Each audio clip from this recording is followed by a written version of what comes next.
Java-nya tuh pakai yang ini, Java for Desktop Apps.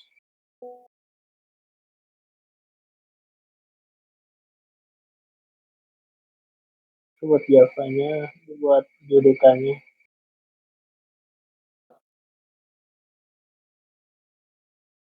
Pilih aja yang Windows gitu downloadnya. Kalau buat yang baru pertama kali ini ya, belum belum pernah running Pentaho-nya. Kalau yang sebelumnya udah bisa Pentaho-nya, nggak usah download Java lagi. Nah, ntar baru kalau udah di ekstrak, kita buka yang Spoonbat-nya.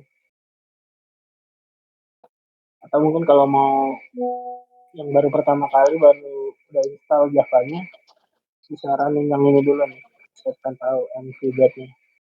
Baru nanti masuk ke Spoonbat-nya.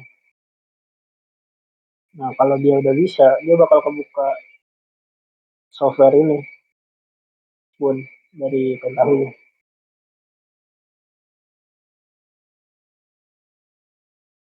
Tampilannya kan kayak gini nih. Itu bisa new aja, pilih yang transformation di file new transformation. Tapi dia bakal ngebuat ini transformasinya. Baru setelah itu bisa connect dulu ke database-nya.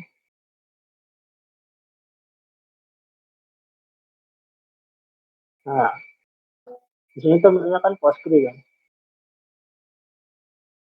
Postgre yang ini tuh, nah ini nih, ini step konfigurasinya lumayan penting.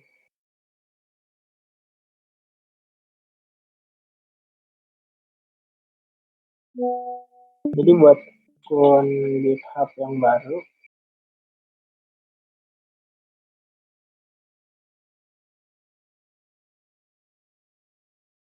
kan gue udah login nih.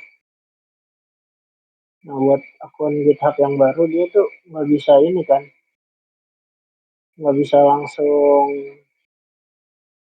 pakai nge-deploy fitur typo kan, kalau di Relo itu. Jadi dia cuma bisa nge-build database-nya doang. Ntar kalau udah login tuh tampilannya kayak gini. Kalau login dari GitHub-nya ya, nah terus ada pilihan repository. Cuma kalau mau di deploy itu nggak bisa.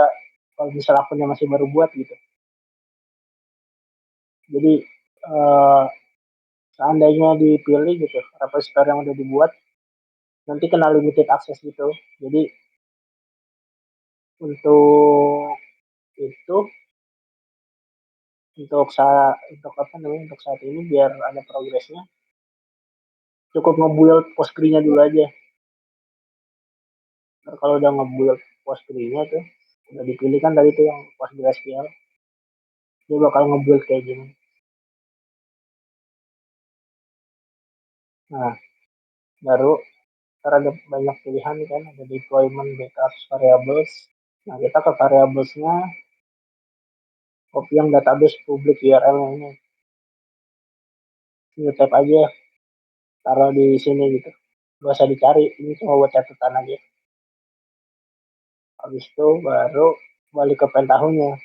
Nah, di sini kita bisa nge-connectin dengan informasi public URL dari Postgres yang ada di Railway, kita bisa connectin ke Pentaho lewat sini nih. Nah, pembagiannya itu gimana? Yang hostname ini itu ambilnya yang dari setelah add ya, setelah add ini ambil yang ini nih, sampai .net-nya. Tadi copy aja ke hostname, terus buat database name-nya nih, defaultnya sih Railway. Jadi pakai Railway aja gitu. Terus ini buat portnya nih, yang angka ini buat port, gantiin yang di sini, gantiin 5432 kan. Nah, username-nya kebetulan kalau dari Railway itu dia emang udah defaultnya Postgres. Nah, buat passwordnya tuh dari yang setelah ini, setelah titik dua. Ini formatnya sama sih, walaupun beda, nanti beda akun gitu, beda akun terus beda database. formatnya tetap kayak gitu. Di sini hostnya, di sini database name-nya, ini port, di sini username, ini password. Ini jadi nggak pakai yang add ya, cuma sampai sebelum add dong. Dari setelah titik dua sama sebelum add itu password. Nanti copy aja masukin sini. Nah, biar tahu itu bisa atau enggak ya dites dulu. Nah, ini juga connection name itu kan bebas, cuma buat labelnya doang. Misal DB Railway kan, buat nandain ini database itu dari Railway.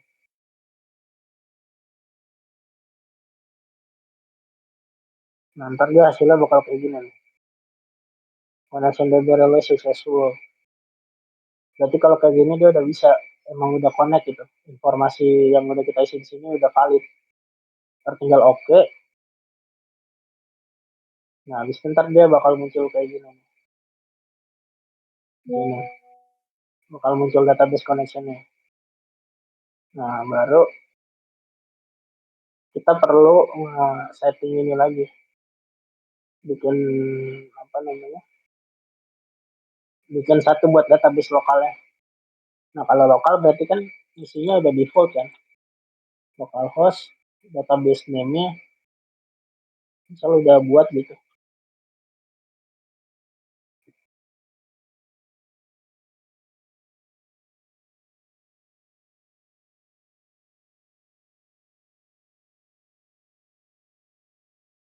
Misal udah buat kan database name-nya apa gitu.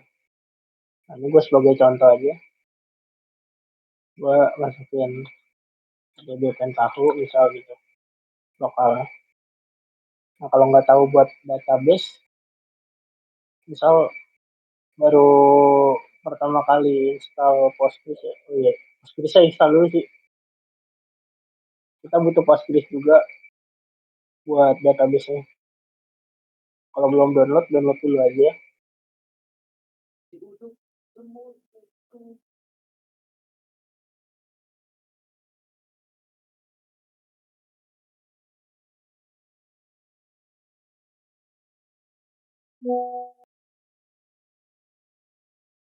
Buat link download Postgres.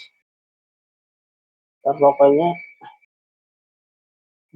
Rehan kemarin udah download sih itu. Udah bisa kan. Ter, di situ pokoknya disuruh masukin kayak new password sama retype password kan. Nah itu nanti pas installnya tulis aja Postgres. New passwordnya Postgres, retype-nya juga Postgres. Itu biar nanti itu nggak terkendala di yang tadi nih. Pas kita masuk ke PSQL terus password for user Postgres biar nggak lupa juga.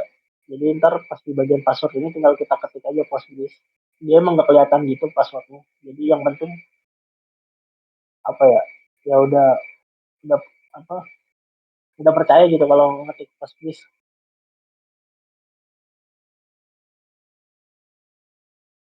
Ini kan nggak kelihatan nih. Padahal gue udah ketik nih Postgres. Nah dia emang kayak gitu. Ntar pokoknya kalau berhasil login dia langsung masuk sebagai user Postgres. Nah terus kalau misal di sininya kalau bawaan tuh dia cuma ada tiga ini doang, tiga database ini, tiga database default kan. Kalau belum ada database tinggal create database, habis itu nama databasenya, ter titik koma, habis itu tinggal enter aja. Kayak gitu sih. Cuma kalau mau gampang ya, misalnya tag admin, ini udah sekalian keinstall. Sehabis install Postgres itu, ntar bakal ada PSQL sama tag admin ya.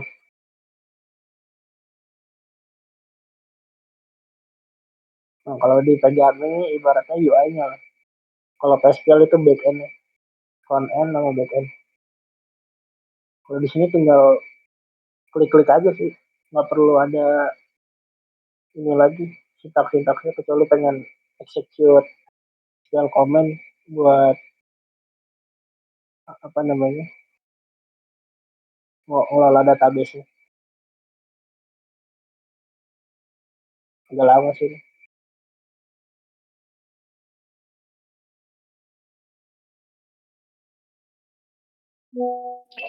Kang mau nanya Bang, Apa tuh Jar? kan itu ada dua data. Yang pertama itu kan data penginputan yang di localhost tuh, sama satu yang di data warehouse. Ya, Eh, kan nanti tuh yang dipakai hasil pentahunya kan yang masuk ke data warehouse yang diolah di pentahu ya Tang? iya. Jadi kan tadi ada dua data nih. Data yang Iya. pertama dari lokal, dari Excel Ya. kan. Yang satu lagi data lokal yang dari Postgres. Nah, gimana cara kita masukin data lokal yang ada di Postgres? Ya, kita harus punya data lokalnya juga. Jadi kita punya dua data lokal nih. Data lokal satu lah. Sini data lokal dua gitu kan. Nah, data lokal satu yang ini kita masukin ke Postgres lewat, Iya. kalau gue lewat SQL sih waktu itu. Nanti bisa di ini aja, tanya AI aja sintaksnya. Pokoknya dia pakai copy, habis itu nama filenya lah, nama file datanya itu, nama file CSV, habis itu path-nya. Bingungnya di sini sih Tang. Kan ntar yang masuk ke ini buat visualisasi dari yang data warehouse. Jadi gunanya data yang di localhost itu gimana? Apa itu ntar masuk juga ke data warehouse-nya di Railway? Masuk, masuk, masuk juga. Jadi prosesnya itu kan di Pentaho ini kita ngelakuin cleaning, normalisasi, sama merging kan. Merge Ya. datanya ngejoin. Nah, data yang pertama tuh dari Excel langsung. Jadi kita perlu, nah di desain ini kita perlu yang Excel kan, Excel input gitu.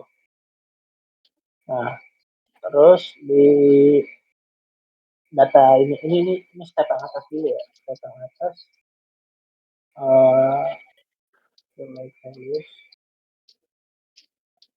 nah ini buat data yang dari Postgres-nya tuh.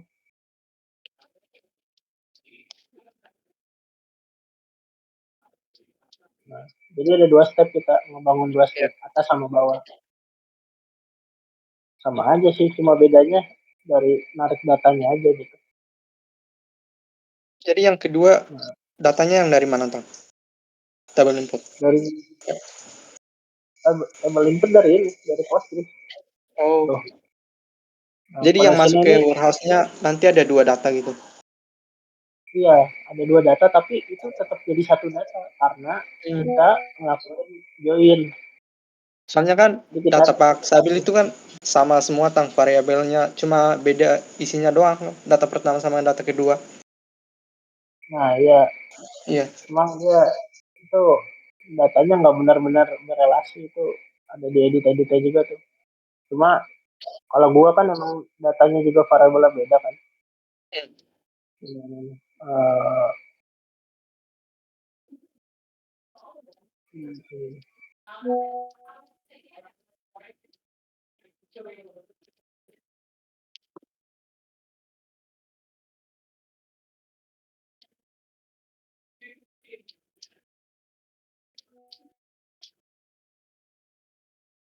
Nah, ini data pertama gua nih, kayak gini nih. Iya. Variabelnya ada ya kategori, tipe, produk, dan sebagainya lah. Ini ada cost juga. Nah, ini sedangkan data kedua tuh kayak gini. Gua selesai.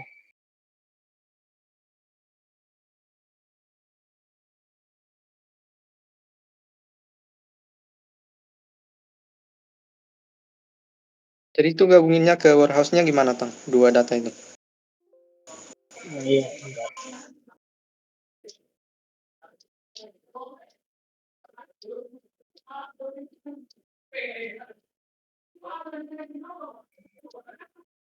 Tadi kondisinya datanya pas ambil tuh variabelnya sama kan, cuma ada yang Iya. dikurangin doang. Nah ya, ini kan gua beda nih di sini tuh, bisa dilihat tuh. field-fieldnya tuh beda kan. Iya. Ada yang sama tapi ada juga yang bedanya kan. Nah di sini tetap gue satuin juga gimana caranya gue bisa mindahin yang field di sini bisa masuk ke yang ini gitu.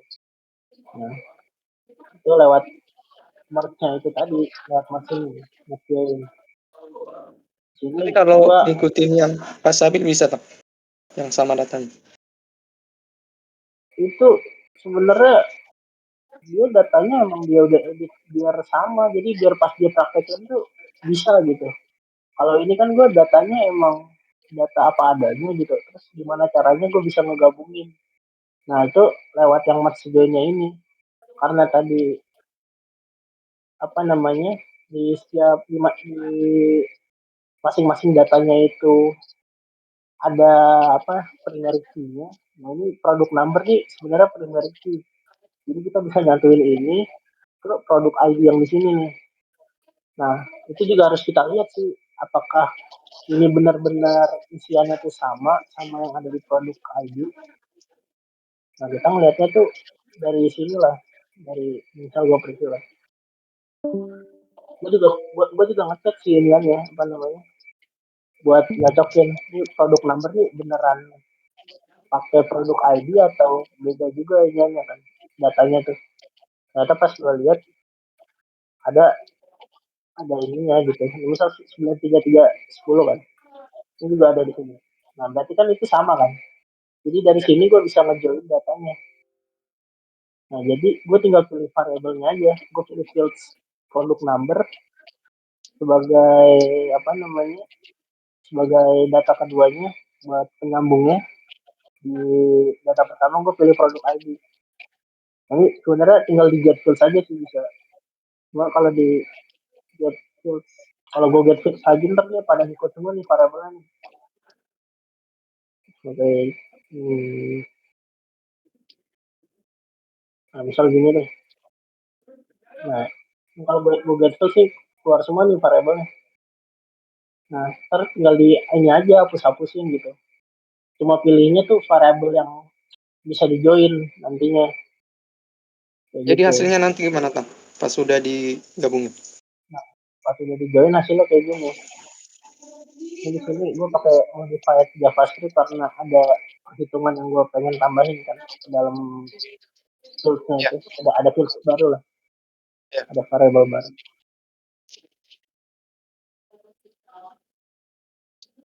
Apa?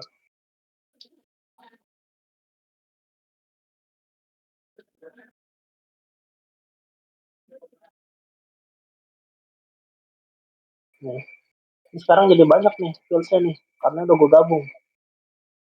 Karena udah nyatu kan. Hmm. Terus di sini ini buat yang markup sama revenue ini kan hitungan yang gue tambahin kan. Jadi gue nambahin hitungan di sini. Tuh, gue buat variabel markup. Di sini tuh hitungan kayak gini. Terus gue bikin variabel revenue di sini hitungan kayak gini. Nah nanti tinggal di get variabel, ntar dia bakal masuk ke sini nih dua-duanya. Kalau misal satu berarti dia cuma masuk satu aja gitu. Tergantung Ya, itu aja sih, Tang. ininya aja sih. Thanks ya. Aman aman. Nah, Lanjut terus aja. ya ya. Terus nanti outputnya ya bakal kita up ke ini DWRW. Nah nanti di sini tuh kan connection. Karena tadi kita udah lakuin koneksi di awal kan udah database connection di awal tadi tuh. Tapi bakal ada pilihannya harusnya sesuai namanya tadi. Misal DB Railway, ntar tinggal pilih aja DB Railway. Nah buat skemanya bisa di browse aja nanti. Tapi umumnya sih publik. Kalau mau biar langsung cepat gitu. Ke publik nanti beri publik. Target table-nya ini bebas. Tergantung sama data lu. Misal data lu tentang kredit atau tentang sepak bola atau tentang apa. Yang penting datanya tuh ya ada unsur relasional tadi tuh. Makanya bisa di join kan. Di sini nggak perlu nge-browse lagi. Jadi cukup tulis aja sih nama table-nya.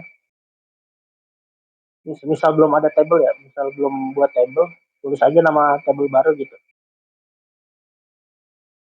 Ini agak lama ya.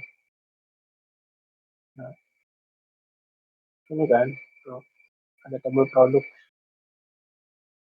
Ntar habis itu tinggal ini aja sih, running SQL, terus tinggal execute. Dia nanti bakal muncul, ntar gua execute lagi, dia bakal ngerubah datanya lagi nanti. Ntar pokoknya dari sini aja dia udah bakal masuk ke railway-nya nanti.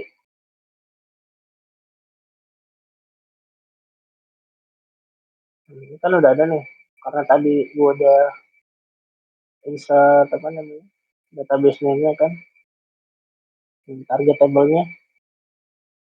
Target table gue tulis produk, ntar dia bakal kebuat produk di sini. Nah, ntar datanya udah masuk ke railway-nya. Udah gitu sih paling kalau buat step akhir dari DW ini kan, kayak gitu aja kan. Data, ada dua data nih, data yang bisa di merge nantinya. Yang pertama kita harus ambil datanya dari Excel, habis itu satunya kita masukin ke database, bisa lewat Postgres gitu. Ntar buat upload datanya bisa hanya AI aja, pokoknya sintaksnya sih kurang lebih kayak nge-copy nama filenya, habis itu pet filenya itu ada di mana kayak gitu. Sama paling kalau misalnya emang belum benar-benar ada database-nya, create database-nya dulu. Oh iya, tadi kan belum ya ini. Nah, cara gampang create database ya dari sini. Kalau mau lewat UI-nya kan, ntar di server nih, biasanya kalau misal kita klik ini yang Postgres, dia bakal suruh masukin password dulu kan. Nah, passwordnya tuh yang tadi itu Postgres, yang kita input pas kita install si Postgres-nya itu. Nah, passwordnya itu buat ini nanti. Kalau kita ngeklik Postgres, dia bakal muncul password nih nantinya. Cuma karena ini gue udah pernah masukin password sebelumnya, terus gue udah save juga, jadi nggak perlu login lagi. Kayak gitu.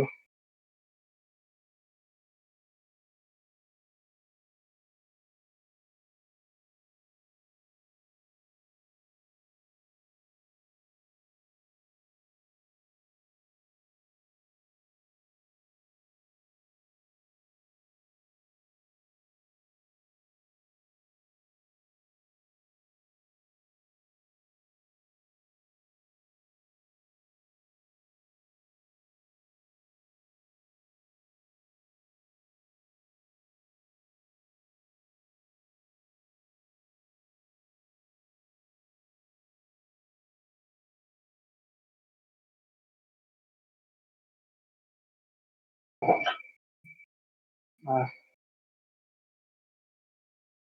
misal belum punya database, katakan masih baru gitu, masih habis install kan. Terus kita bisa ini aja sih. Kita bisa pakai yang Postgres aja nih, yang bawaan dari Postgres servernya.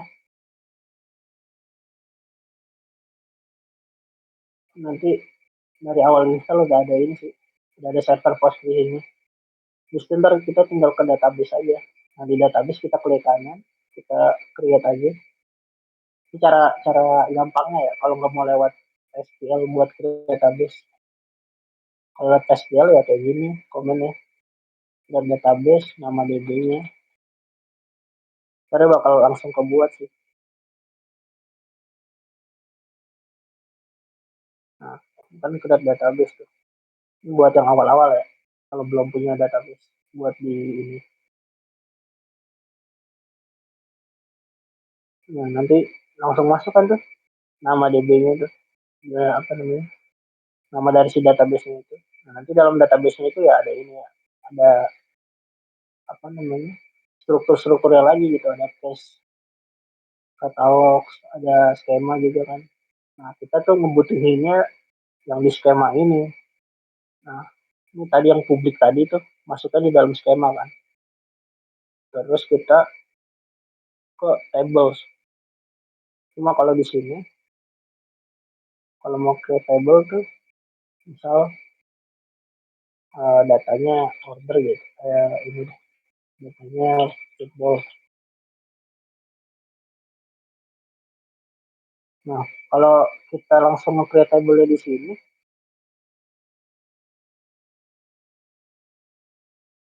dia tuh belum ada datanya kan. Nah, biar datanya masuk ke sini tuh enaknya langsung lewat SQL. Gue belum nyoba langsung masukin data lewat sini sih. Jadi emang ya balik lagi gitu. Kalau mau input datanya lewat SQL. Jadi di sini cuma ada table football doang, tapi nggak ada isinya, nggak ada datanya. Nah biar ada datanya tinggal kita ini aja, nge-copy, terus nama file CSV-nya, habis itu tinggal path-nya apa, misalnya taruh di C download kan, C user kan berarti nama usernya itu apa, terus download gitu misalnya. Habis itu baru filenya, nama file CSV. Nah itu bisa kayak gitu sih paling kalau masih ada yang bingung kok bisa datanya masuk ke ini kan masuk ke lokal database, gimana cara masukinnya ya kayak gitu tadi, kita create database-nya dulu, terus habis itu create table-nya, baru kita mengcopy datanya lewat SQL itu. Kayak gitu sih paling. Hmm,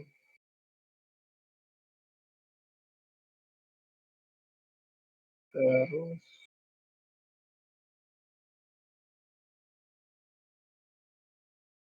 nah iya,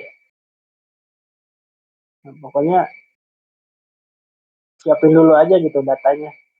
Kalau datanya belum ada, datanya ya biasanya kalau kita download nyari data yang berelasi itu emang udah ada banyak kan,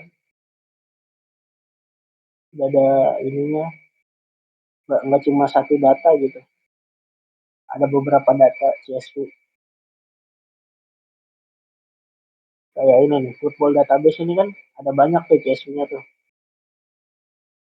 Nah ini udah udah pasti berelasi sih, soalnya ada ada yang bisa di ini, ada primary key-nya yang bisa di join.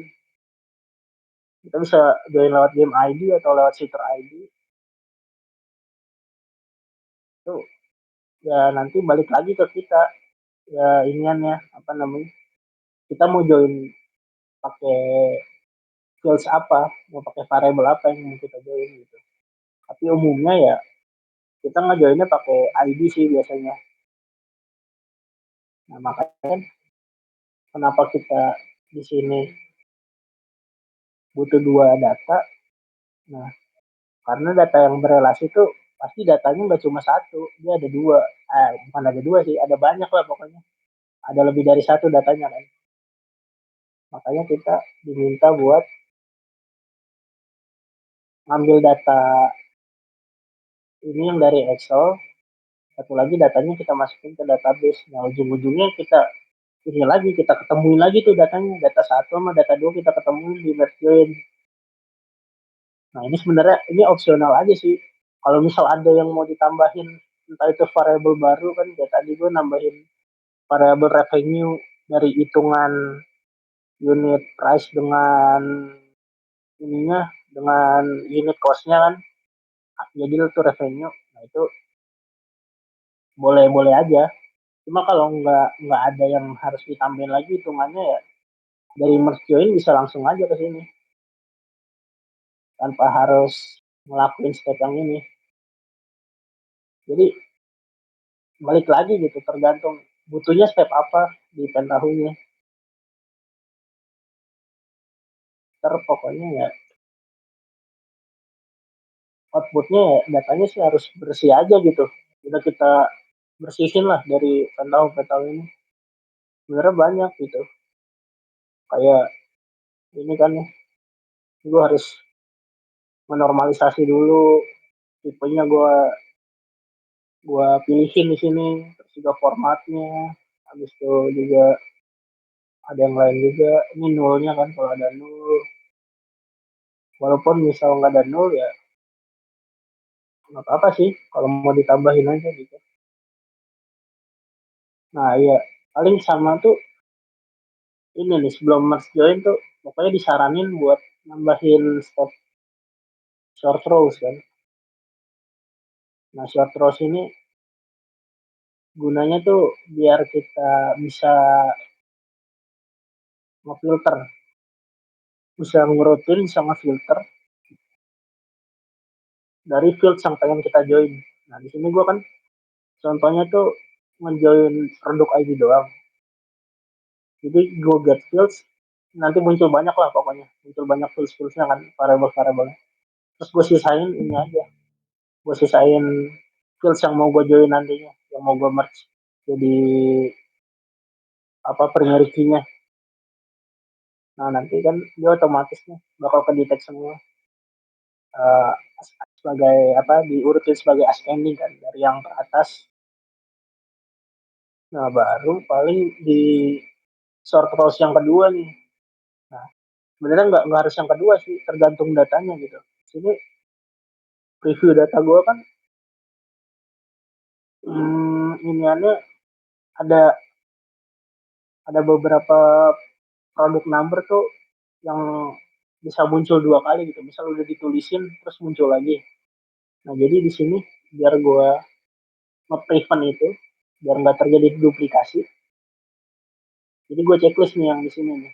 Only pass unique rows. Jadi buat transaksi-transaksi yang ID-nya itu duplikat, itu bisa difilter lewat sini. Jadi dia cuma ngambil transaksi yang ID-nya tuh unik gitu. Jadi cuma satu doang yang mewakili dari banyaknya transaksi dengan ID yang sama. Kayak gitu.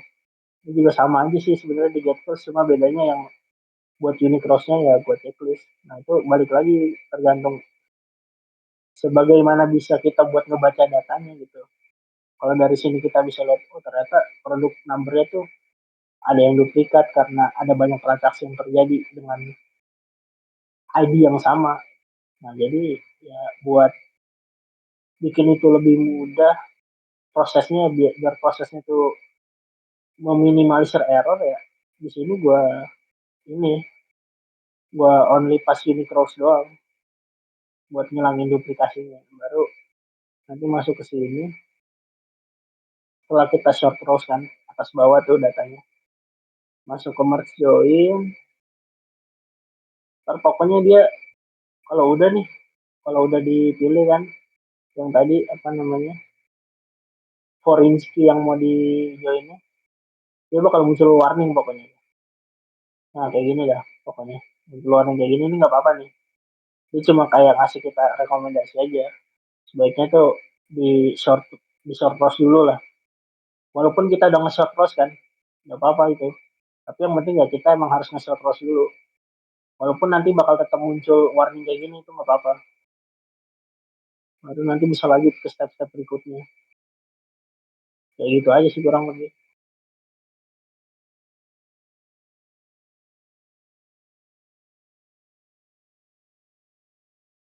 Terbaru kan udah selesai iniannya, step-step ini kan udah selesai nih, step-step yang bawahnya. Balik lagi kita konekin, kita masukin ke database railway-nya yang di sini. Ntar otomatis dia bakal nge-create table yang udah kita apa target table yang udah kita ini kan tadi namanya udah kita tulisin namanya. Terus nanti kalau bisa belum ada data kita refresh aja gitu. Nah, ntar dia bakal muncul data-data yang udah kita olah di Pentaho tadi. Nah, baru habis itu paling sih repository ya. Nah, kalau yang masih baru buat ke GitHub, ntar dia bakal kalau udah bikin akun dia bakal diarahin ke sini dulu. Diarahin ke sini, ntar tinggal klik profil aja gitu. Ke your repository, itu klik new yang ini nih. New aja, tinggal masukin repositorinya bebas apa gitu. Namanya, nah, paling tambahin aja readme md gitu. Biar dikasih penjelas. Atau mau pakai license juga boleh, terserah. Mau MIT, mau GNU, bebas sih. Nah pokoknya kalau udah di sini kan gue udah buat kan, udah buat repository gitu.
Nah ini gue udah bikin repositorinya kan, gue contohin nih kalau nggak. So, as dashboard.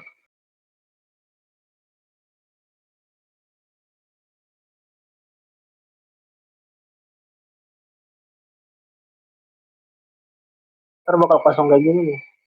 Kalau masih baru tadi, baru create. Baru nanti kita perlu, nah sebenarnya sih sebelum ke GitHub ini, kita perlu nyiapin APR-nya dulu buat visualisasi. Dashboard, visualisasi gitu.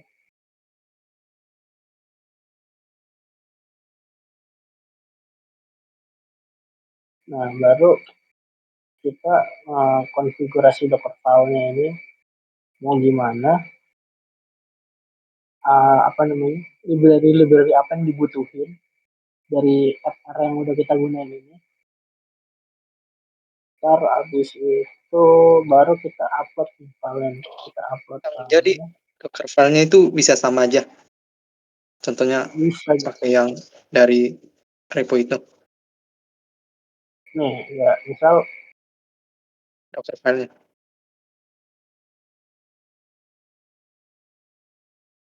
misalnya gua ambil contoh Docker file yang udah ada nih. Ya.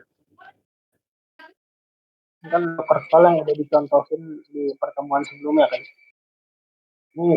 Ini udah lengkap sih menurut gua, maksudnya buat kayak ada yang kurang, misal error buat apa namanya pas kita nge-deploy terus tiba-tiba valid application kan. Nah ini dengan Docker file yang ini sih udah lengkap sih, scriptnya, isi scriptnya. Nah, yang perlu ditambahin tuh di sini. Jadi misal gua edit langsung aja. Kalau ada penyesuaian gitu, Iya. misal kita ini di RStudio ya, misal di RStudio kita menggunakan library ini gitu, apa Plotly lah, misal Plotly gitu. Nanti tinggal ditambahin aja nih di dalam sini nih.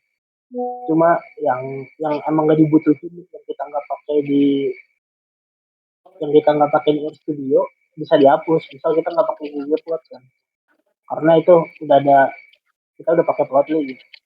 Iya. Ya udah berarti diganti aja. Jadi Plotly. Paling penyesuaiannya tuh penambahannya ya di library yang kita pengen pakai gitu. Misal hmm,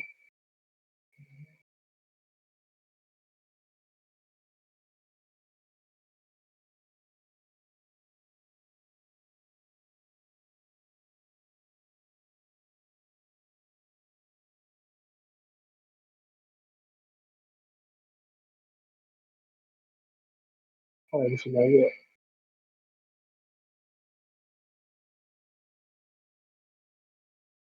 Ini Docker file beda ya. Nah di sini kan beda nih Docker file. isian ininya kan, karena ini gue nyesuaiin dari RStudio FR-nya ini. Jadi gue pakai apa aja sih di library ini. Nah ini yang library yang gue pakai, yang nantinya nih library-nya ini tuh yang ditulisin di dalam Docker file-nya itu. Ya penyesuaiannya sih gitu doang kalau Docker file. Misalnya tinggal bisa digunain aja ini script iniannya. Maksudnya bisa di, so kalau pengen buat lebih dari satu dashboard, nah kedua script dari dashboard tersebut bisa digunain pakai script yang sama gitu. Cuma bedanya di kalau ada penambahan library-nya aja di sini yang harus diedit atau ditambahin kayak gitu. Terus eh, paling nanti kan baru muncul lagi.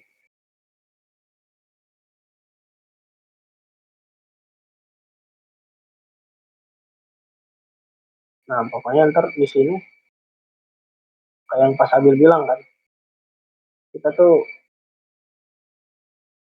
kita butuh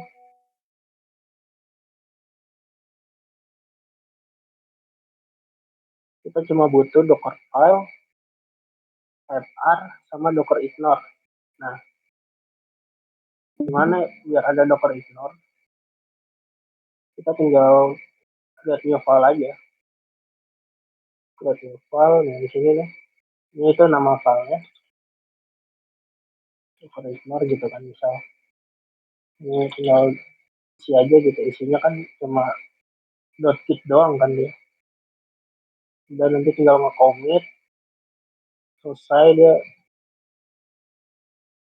membuat kan, membuat Docker ignore, habis itu baru tinggal upload ininya aja, file-filenya. Nah di sini udah kebuat kan, baru tinggal upload. Ini kalau kondisi udah jadi ya, udah jadi dashboard, udah jadi Docker filenya, udah selesai, tinggal upload, open, ntar dia bakal kesini, terus tinggal nge-commit aja. Gue udah nge-commit tuh, jadi ya udah sebagai contoh aja gitu. Ntar dia bakal masuk sini pokoknya, ntar kayak gini lah tuh. Karena gue pakai license, jadi emang ada license ini. Kalau kalau tadi pas di create repo lu milih license yang mau dipakai, dia bakal ada file license di sini. Terus kalau ngecek list read-nya tadi, readme-nya, dia bakal ada file readme md. Nah readme md itu buat apa ya? Buat di sini ya. Buat tulisan aja sih sebenarnya. Nah, itu bisa ditulisin penjelasan atau buat dokumentasi biar lebih menarik, bebas. Kayak gitu sih palingan ya. Udah nih dari repo, terus railway tadi kan. Nah cuma kalau tadi kan masalahnya tuh di sini di railway kan. Masalahnya tuh buat akun baru nggak bisa deploy repo kan. Akun baru tuh dia nggak bisa deploy repo. Jadi kita harus cari alternatifnya lah. Alternatifnya. Nah kebetulan kemarin gue juga udah nyari. Itu ada namanya render.com. Sini deh.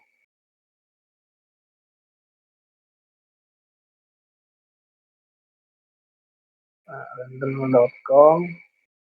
Ini sebenarnya konsepnya sama kayak Railway. Cuma dia tuh gue belum nyoba sih kalau misal akun baru ya. Akun baru itu bisa apa nggak bisa juga gitu. Apa dibatasin juga. Cuma karena kemarin gue ada kendala juga nih di Railway kan. Terlalu lama ngebuild image dockernya tuh setelah gue coba ngebuild repo gue nih yang dashboard. Terus akhirnya gue cari alternatif. Ada nih render.com. Jadi banget sih.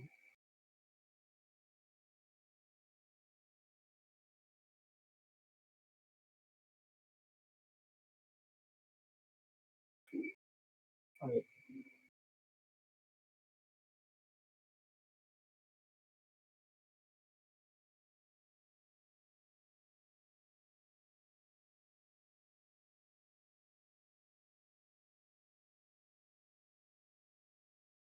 Nah, di sini dia bisa juga sih buat ini kan. buat database juga bisa. Cuma emang UI-nya aja beda gitu sama Railway. Kalau Railway kayak lebih ikonik lah, banyak icon-iconnya gitu. Kalau di sini ya udah gitu, cuma simple doang. Nah ini kalau nggak mau create database biar sama kayak di Railway itu dia juga bisa. Cuma kalau di Railway kan dia udah jelas tuh Postgres. Nah kalau di sini cuma Postgres doang kan. Dia bakal nge-create database juga sama sih, kurang lebih gitu nih.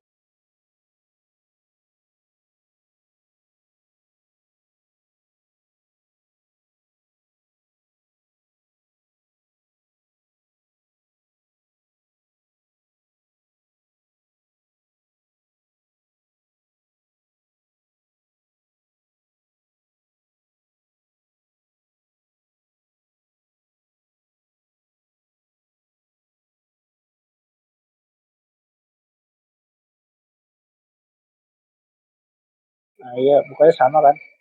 Bisa ngebikin database. Gue kemarin juga sempat bikin juga nih database. Terus juga bisa dikonekin juga ke Pentaho-nya kan lewat database connection-nya ini. Cuma emang bedanya aja sih ini aja. Public URL itu agak beda kan. Tampilannya juga agak beda. Kalau di Relo itu kan dia langsung ke variabel. Kalau di sini dia cuma nge-scroll dong ke bawah terus kita ambil yang ini nih, internal database. Misal pengen nge-build database-nya dari render ya. Tapi kalau misal pengen kepisah gitu juga bisa. Kayak gue ini kalau gue kan kepisah nih, database-nya gue pakai dari Railway, ngedeploy-nya gue pakai dari render ini. Tetap bisa gitu narik narik dari sini ya karena tadi itu ya gunanya public URL ini ya buat nyambungin itu tadi database yang udah ada di cloud nanti bakal ke detect sama inian kita kan misalnya dashboard ya. Nah ini nih kuncinya tuh di R-nya sih sebenarnya. Di R tuh harus ada ini nih koneksi database. Kalau di R ya udah ada koneksi database nih fungsinya, dia bakal si ininya si website tempat kita ngedeploy bakal ngedetect langsung kan. Di dalamnya tuh ada Docker file, terus juga ada FR-nya. Nah, FR-nya itu dia ada function di mana buat ngejembatanin si database-nya ini buat narik datanya. Nah, ini nama database-nya kan gue pakai Railway, ininya hostname-nya juga, portnya juga, username-nya juga, password-nya juga. Nah, yang ada hubungannya sama koneksi database itu di sini, sama ada di servernya nih. Nah, jadi di sini biasanya kan kalau dari lokal tuh reach SV kan, dan itu biasanya ada di atas. Sedangkan kalau ini tuh datanya dari database, jadi di atasnya itu fungsinya dulu, baru kita nge-create variable datanya itu. Nah, variable datanya itu kita read sebagai data produk, yang mana datanya itu diambil dari database ini, koneksi DB-nya. Nah, terus di sini kita tambahin function db-get query, biar bisa ngedapetin isi data yang ada di dalam tabel query-nya tuh, di tabel dalam database-nya. Terus sisanya sih masih sama kayak biasa gitu. Sintaks-sintaks visualisasi lewat Shiny Dashboard kan. Udah. Ini kalau di jalan di lokal juga bisa. Selagi informasi yang kita isi di sini tuh sesuai sama public URL yang udah kita masukin gitu. Ini public URL railway kayak gini kan. Nah, kalau public URL render tuh dia lebih panjang. Ini nih host name-nya. Ini kayak gini nih. Kayak gitu sih. Terus perbedaannya paling di situ sih kalau antara database railway sama database yang ada di render ini. Terus, nah ini gua, karena gue ngedeploynya pakai ini kan, gue pilih di sini yang web service gitu. Gue pilih yang web service, terus tinggal pilih aja reponya. Pilih repo, itu kalau emang dia ini kan apa namanya, kalau emang udah ada Docker file-nya langsung dia bakal mendetek langsung language-nya, terus tinggal pilih instance-nya, pilih aja yang free gitu, kan bisa milih nih, nah ini pilih aja yang free. Terus itu tinggal udah sih, cuma paling kalau mau diedit namanya aja gitu, nama, kalau enggak defaultnya juga nggak apa-apa, ditulis apa bawaan gitu, ini kan bawaan udah kan langsung deploy, ntar dia bakal ngedeploy lah pokoknya. Nah di sini gue contohnya lah ya, sini udah gue deploy nih kemarin. Nah ini untuk apa linknya, link URL-nya, hasil output dari repository yang udah di build image-nya itu, bentar, hapus dulu deh.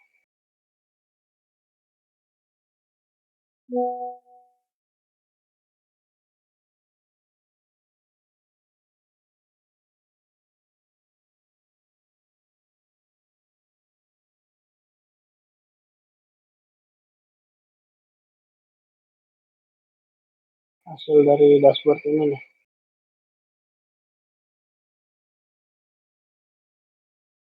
jadi dia udah ngebaca Docker file-nya kan, udah nge-build, terus juga app area juga udah. Nah, ntar kalau gua klik linknya nih,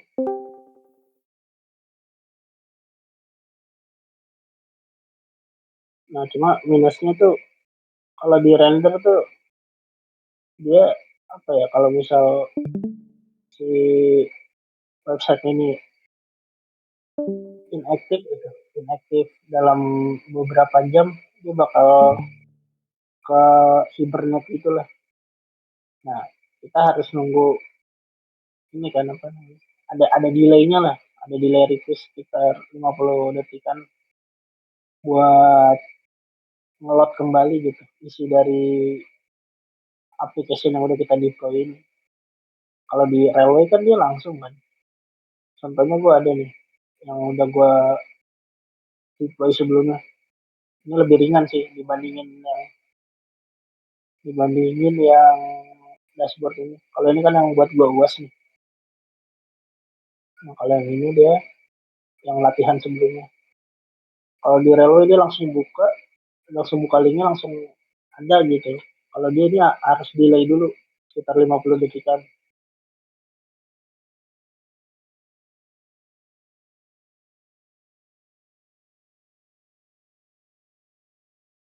Ini contoh dashboard yang buat latihan sebelumnya kan. Nah nanti kalau misalnya udah di tahap ini kan, udah di tahap deploy, udah selesai, terus linknya bisa dibuka, tapi kok munculnya kayak gini, tinggal ditambahin aja slash f gitu. Karena dia tuh kan harus diarahin ya ke direktorinya. Nah kalau misal kita langsung ke nama domainnya doang, itu ibaratnya kalau di UI dia sekarang tuh lagi ada di tampilan ininya, di reponya doang. Nah makanya biar kita bisa masuk ke app-nya ini, bisa masuk ke sini, kita harus tambahin slash f gitu. Tuh kan. Dia lumayan loading kayaknya, agak nunggu dikit.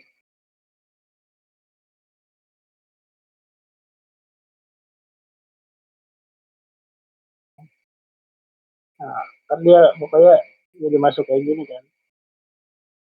Nah, jadi masuk kayak gini, udah gitu. Ini udah selesai nih sampai sini. Tinggal bikin laporannya aja palingan. Yang tadi tuh, yang step-stepnya apa aja. Laporannya sih paling bukan laporan yang kayak SIG atau gimana ya. Cuma langkah-langkahnya aja gitu. Langkah-langkah kayak gini nih, tapi dijelasin pakai tulisan. Sama paling tambahin foto-foto buat dokumentasi kalau udah melalui step-step ini. Kayak gitu sih palingan. Kurang lebih kayak gitu buat pengerjaan DW dan BI. Jadi nggak bisa langsung kita loncat ke BI, itu perlu kita ngejalanin DW-nya dulu gitu, step-step DW-nya. Justru BI itu yang belakangan. Nah, kurang lebih kayak gitu perspektif dari data engineer alurnya. Memang agak kompleks sebenarnya sih kalau nggak dijelasin secara rinci kan, kelasnya aja jarang-jarang.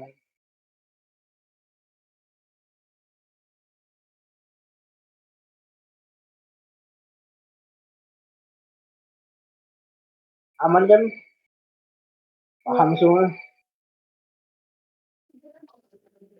Bintang gue mau Cara nanya.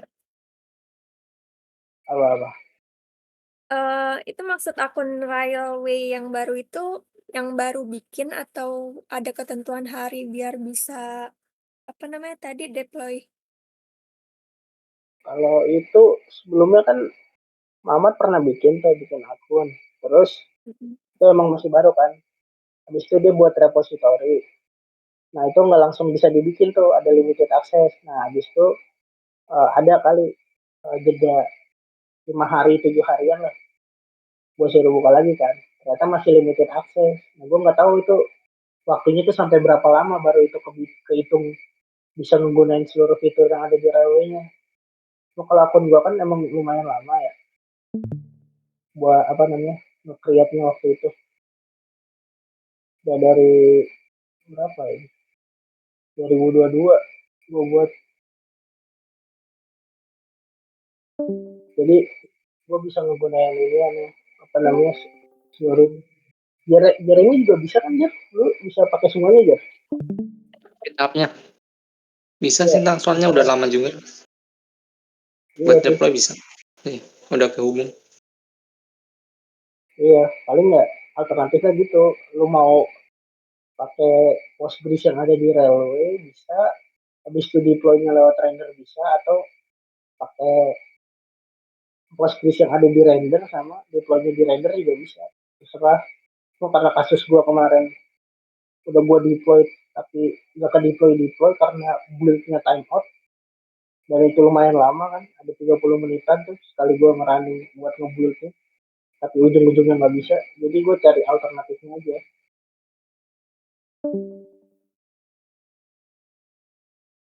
Kayak gitu paling sih ya, kalau mau amannya ya coba render juga gitu buat ngedeploy-nya. Kalau buat database akun baru mah bisa gitu, sekedar buat database di railway, nggak kena limited access, kayak gitu paling. Sama ini gue mau nanya kalau misalkan itu app.r-nya itu kita sampai publish di Shiny Apps atau enggak tuh? Shiny Apps yang ini, websitenya Shiny Apps, Heeh. nggak perlu. Justru kita itu alternatifnya, kita nggak boleh di sini, kita harus cari Oh, tempat deploy lain ya, ini salah satunya railway atau render ini buat ngedeploy. Jadi yang Shiny Apps ini kemarin ya cuma sekedar buat latihan, oh ternyata bisa di deploy gitu dari dashboard yang udah kita buat di app, kayak gitu paling. terima kasih Tang. Oke, aman ya. Jadi cara simpan file KTR-nya gimana Tang? Yang di Pentaho. Simpan ya, ini simpan aja nih, bisa save atau save as, mau pilih direktorinya terserah. Ini tinggal Oke, rename aja sih, udah ya. otomatis KTF, kayak gitu paling.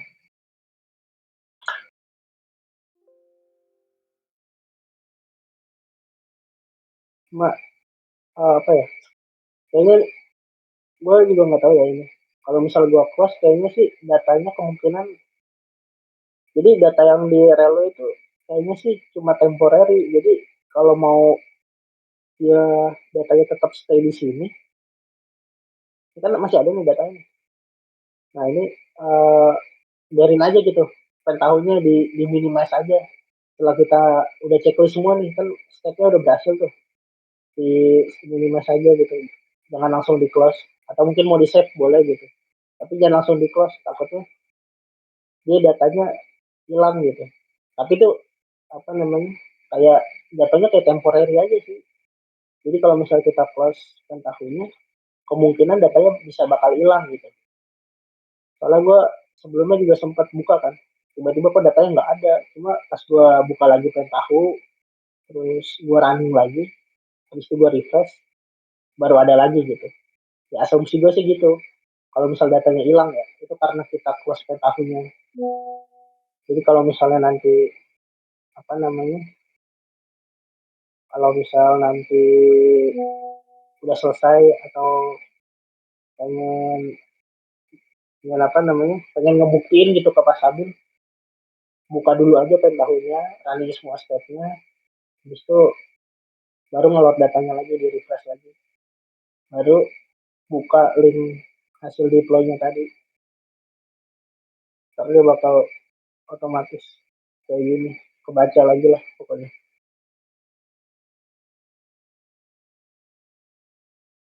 Jadi kayak sih paling.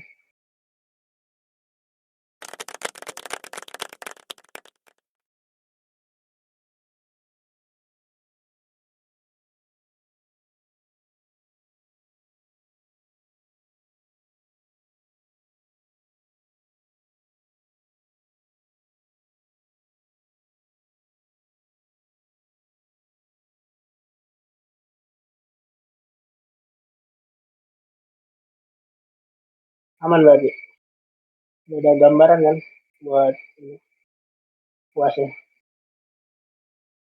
Bukan aman.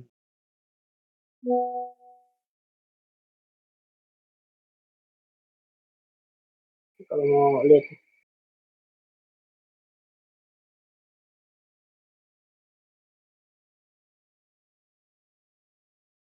kalau misal lupa, hilang arah, kalau mau langsung jadi bisa order joki di Mas Food. Yang Masuk. bedanya beda. Aman. Promosi dulu, promosi. Dengan